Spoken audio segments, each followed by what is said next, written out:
Hey there, it's the brand therapist Michelle B. Griffin, and welcome to your weekly personal brand therapy session.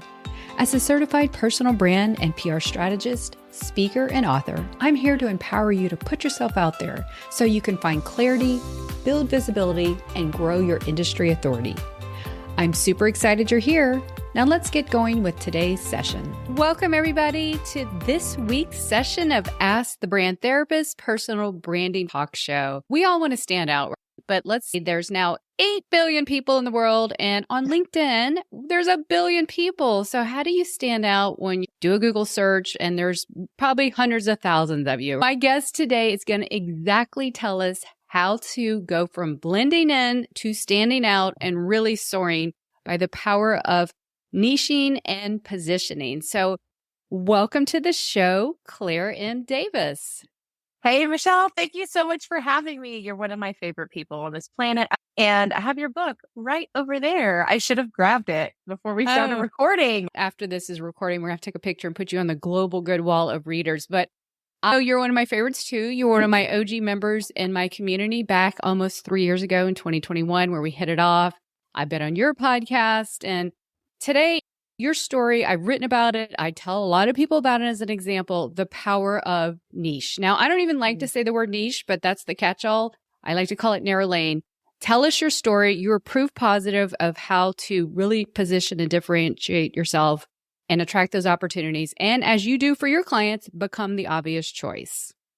Where to begin? I think that part of building your business is to learn as you go. And my story is when I was young, I started in my family's recruiting business. And for anybody who is in or touching the medical sales or healthcare industry, we had a business helping pharmaceutical sales representatives get jobs. So we had a great recruiting agency. And Michelle, I'm pretty sure as a young adult, I was the only person I knew who went to her first interview as a 13-year-old for the volunteer job at the city with a brag book. So I've been speaking the career conversation from when I was very young.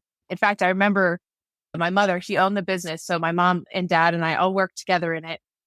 And I remember we'd go out to dinner and we'd be sitting at like P.F. Chang's or something, and we'd be huddled at this little table.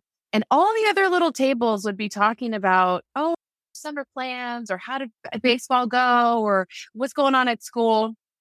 And here the McVickers would be like huddled and saying, "Oh, did she close the interview? Yeah, okay. So, but which round is she on?"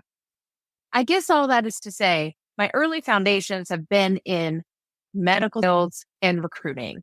And so I think when you have a piece of your life that is so steeped in one specific area, it just becomes a bit of who you are.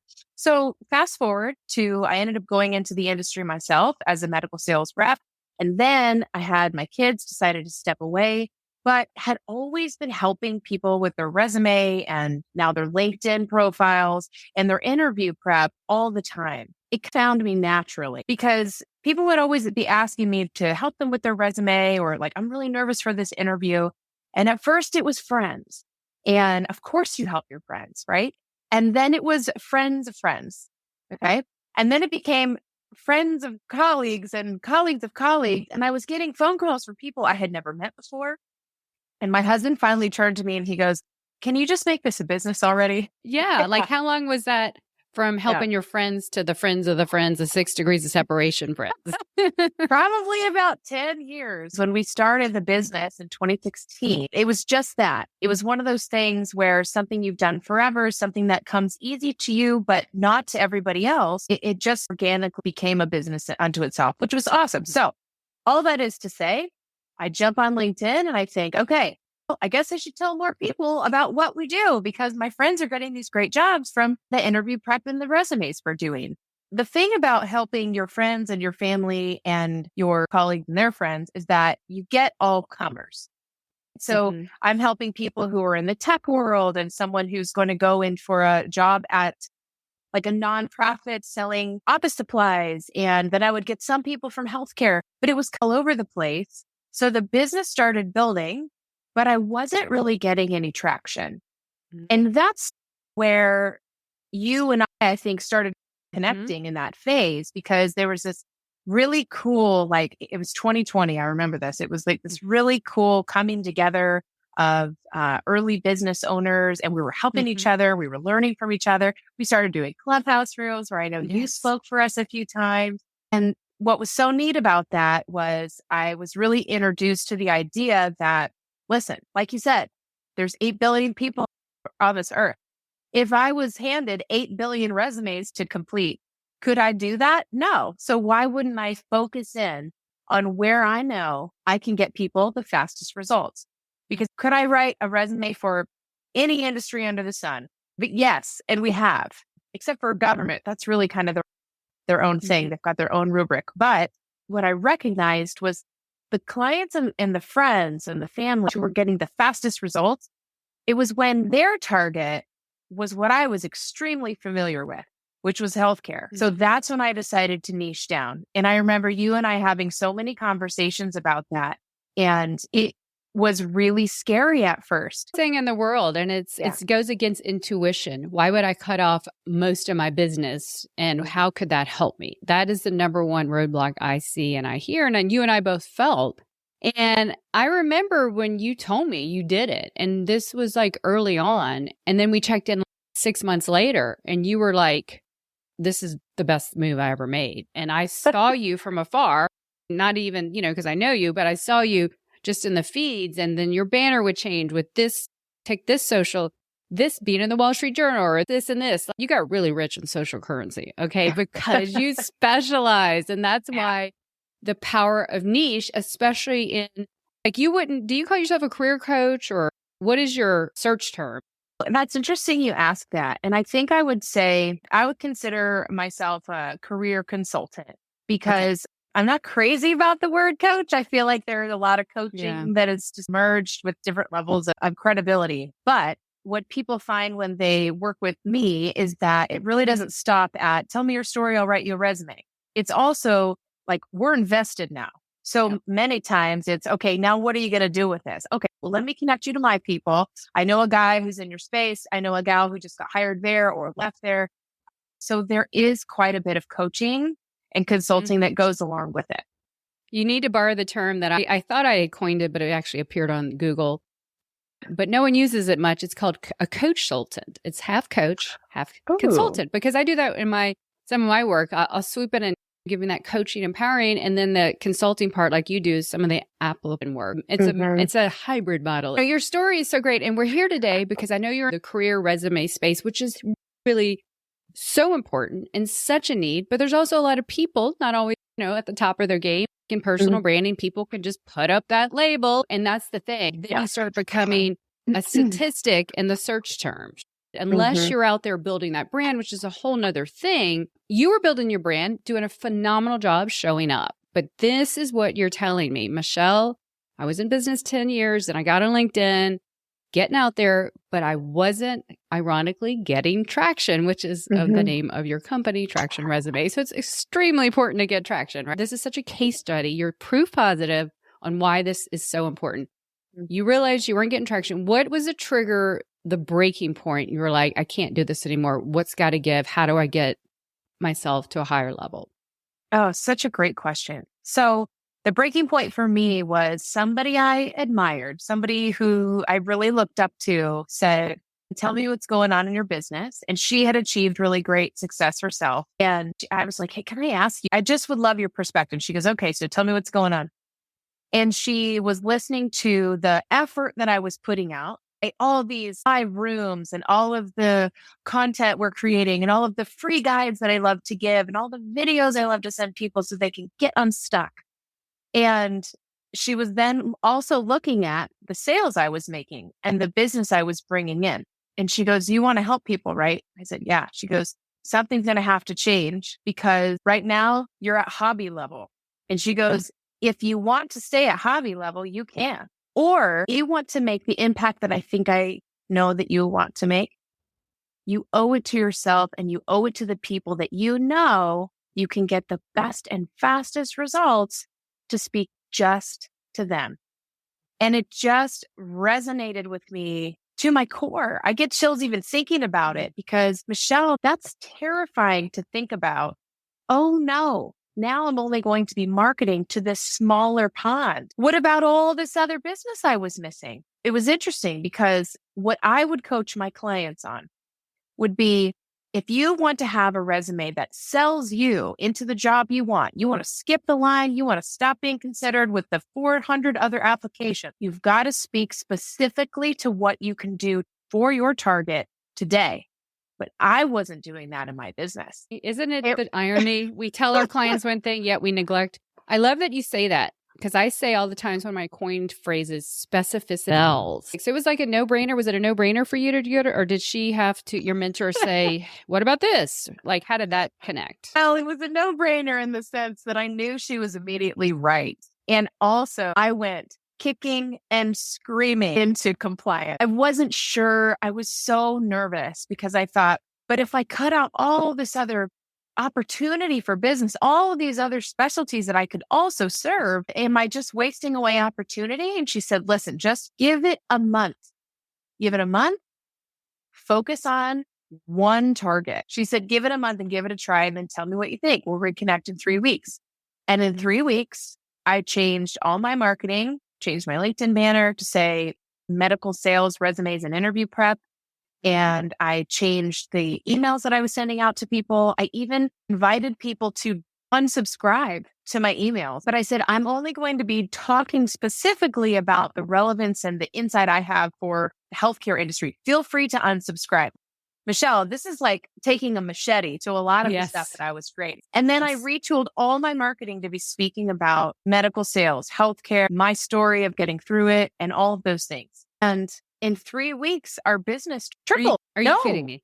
Oh my goodness. That's huge. And that's fast. It was. And you know what? As fun as that is, like, it's so cool. It's so amazing to see your business grow, especially when you put in 12 plus hours a day to get it there.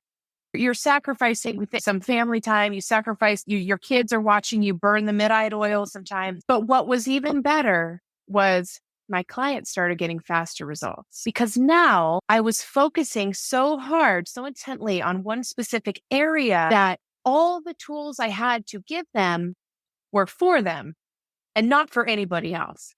And you got better about the industry, what works, what doesn't, seeing results. Right. So you had a lot of data points to go by there too. So that's really smart. It's made all the difference in the world. It's interesting too, because there are so many different ways to niche down.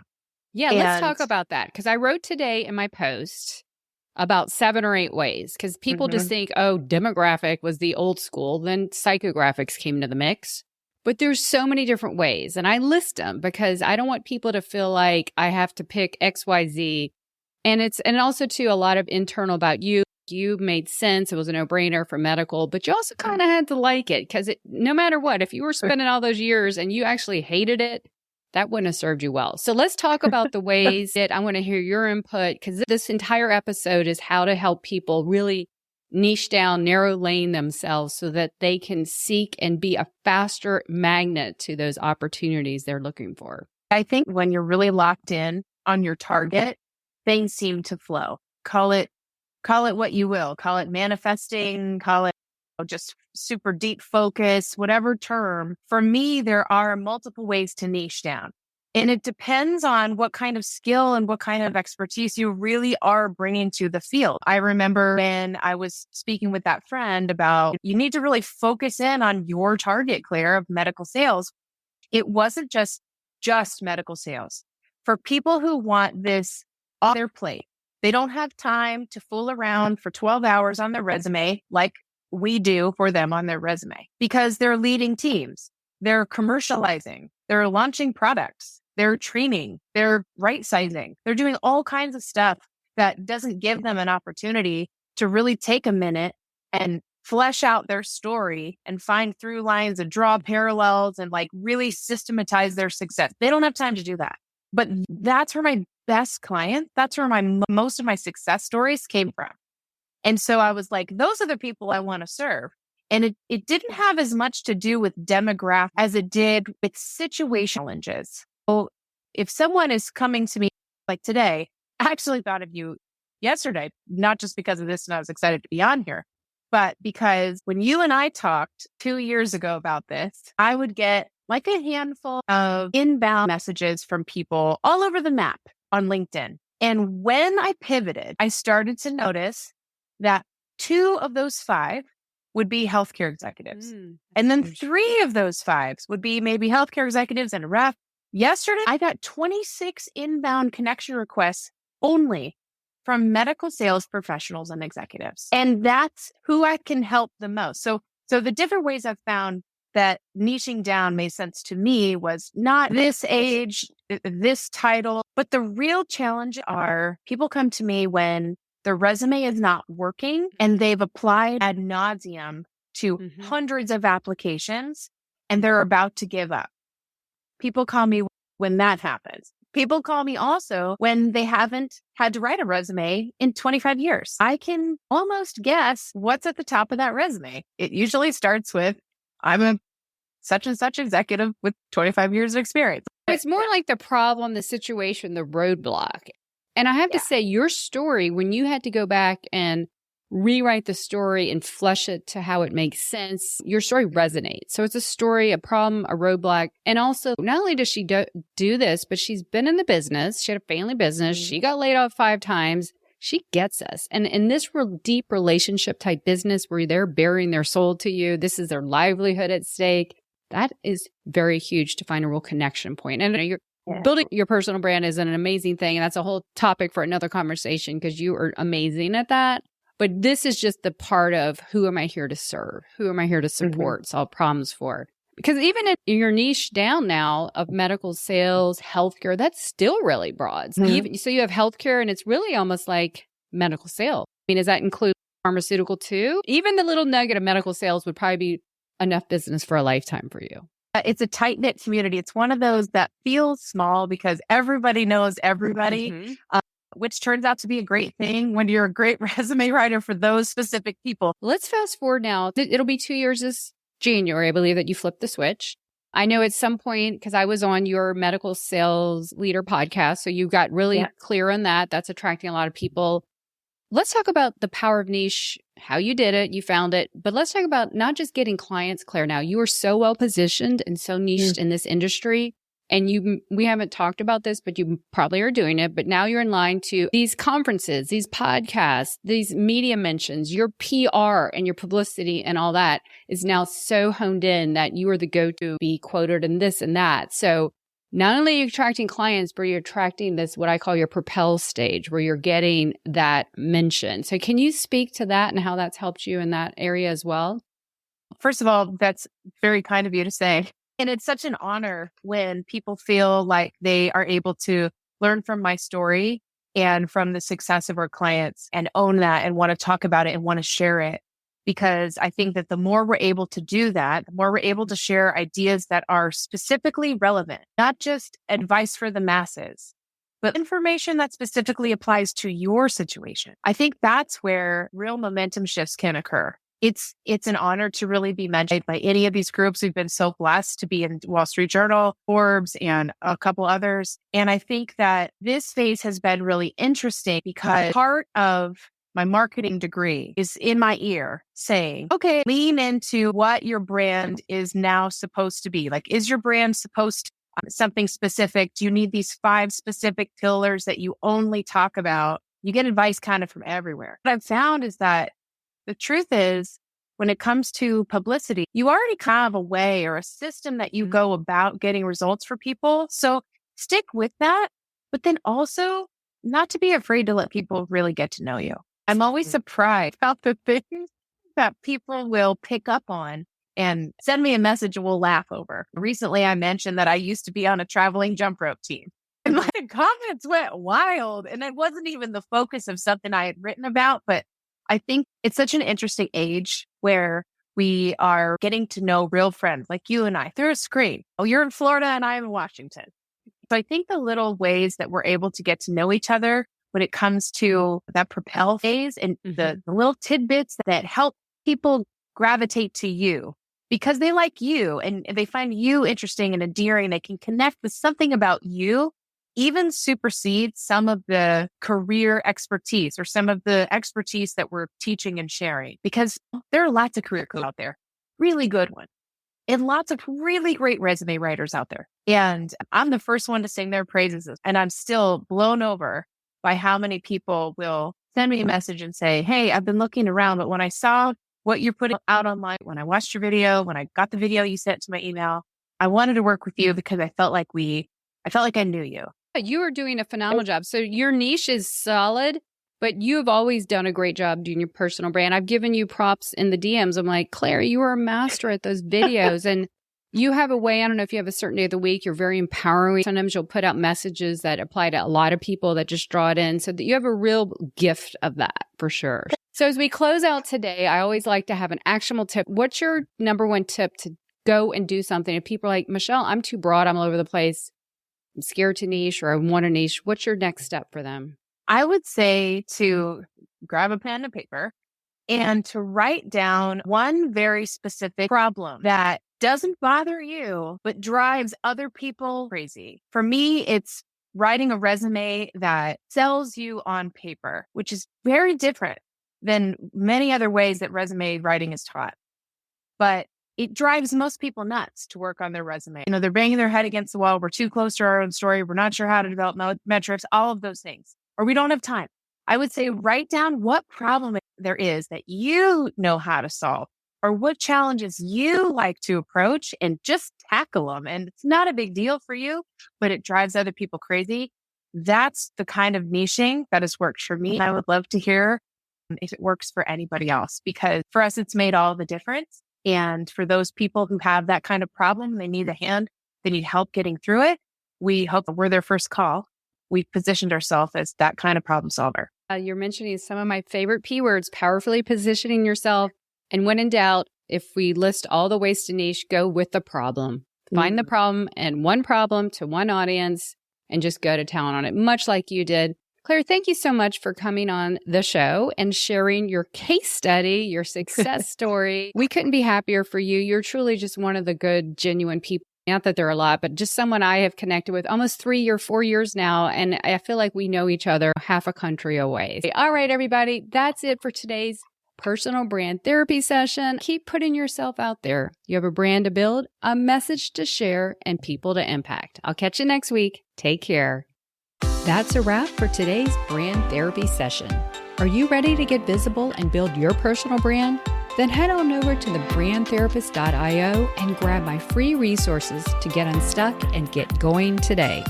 And until next time, thanks for listening.